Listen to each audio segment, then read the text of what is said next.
Bonjour à tous, bienvenue sur ma chaîne Je peux pas, j'ai créa. J'espère que vous allez tous bien. Donc ce matin, on se retrouve pour une petite revue de projet. Donc cette toile en 14 CT que j'ai eu en partenariat avec la société VIP Cross Stitch, que je remercie encore énormément. Donc son titre c'est Umbrella, donc le parapluie, et moi je l'ai appelé Les oies sous le parapluie. Voilà, j'ai trouvé toute mimi, j'avais craqué dessus. Donc c'est une toile, comme je l'ai dit, en 14 CT et elle fait 15 par 18 cm. Si cette toile vous intéresse, vous la trouvez sur le site de VIP Cross Stitch au prix de 2,99 €. Je vous mettrai le lien en barre d'infos et je vous mettrai également le code de réduction que VIP Cross Stitch m'a donné, je peux 07, qui vous donne également 7% de réduction sur vos achats. Voilà, on passe tout de suite à la toile. Voilà ce que ça donne au niveau du rendu. Donc là, elle n'est pas lavée, hein, vous voyez encore toutes les impressions. Pour rappel, sur cette toile, on a 21 couleurs de full stitch, on a 5 couleurs de half stitch et 2 couleurs de back stitch. Donc vous voyez que même si la toile, elle paraît, elle est petite, hein, l'image est petite, il y avait quand même pas mal de travail à faire. Alors, est-ce que j'ai rencontré des difficultés particulières? Oui. Déjà, d'une, je voudrais revenir sur quelque chose. Je vous avais fait une vidéo comparant une broderie avec et sans backstitch, et j'avais dit que certaines broderies se prêtaient bien au fait de ne pas faire le backstitch. Celle-ci, non. Clairement non. Pourquoi? Parce que vous voyez, au niveau ici de la tête des oies, si on ne fait pas le backstitch, en fait, les couleurs se noient dans le parapluie et on ne distingue absolument rien. Donc sur cette toile, c'est absolument nécessaire de faire le backstitch. Donc si vous n'avez pas envie de le faire, ou si vous n'aimez pas, ou si vous n'y arrivez pas, ne prenez pas cette toile. Une difficulté que j'ai rencontrée, entre guillemets, hein, c'est vraiment entre guillemets, quelque chose que j'ai pas vu au moment de l'unboxing, c'est qu'il y a un petit décalage. Vous le voyez ici, vous voyez en dessous, on voit un petit peu l'impression, et on voit au niveau du vin que le trait il est un petit peu au-dessus. Donc j'avais un petit décalage sur cette toile, et c'est vrai que parfois on dit tout va bien, et finalement c'est quand on travaille la toile qu'on se rend compte qu'il y a un décalage. C'était pas bien méchant.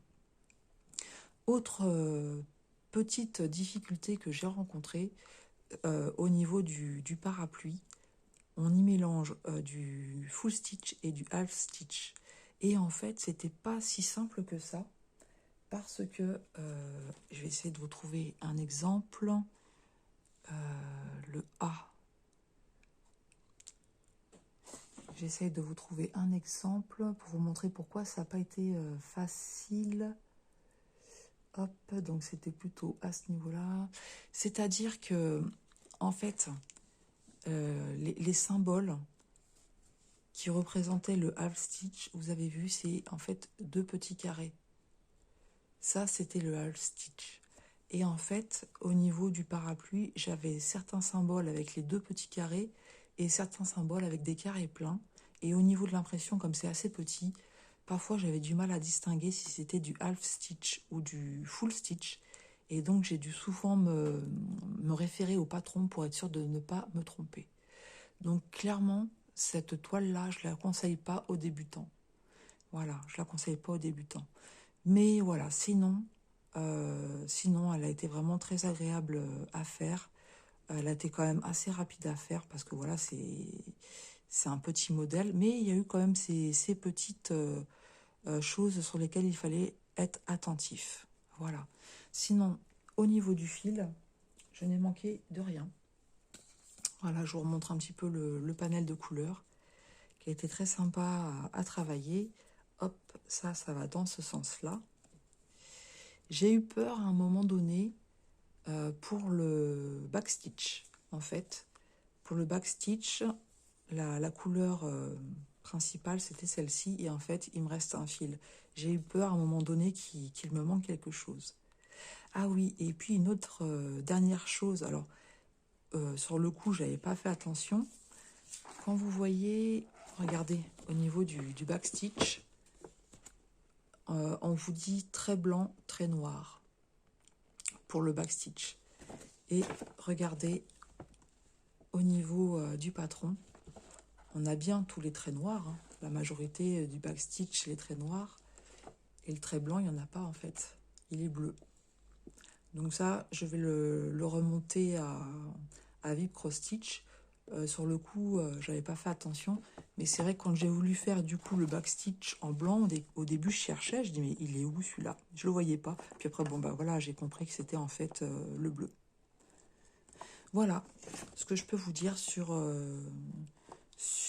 cette broderie.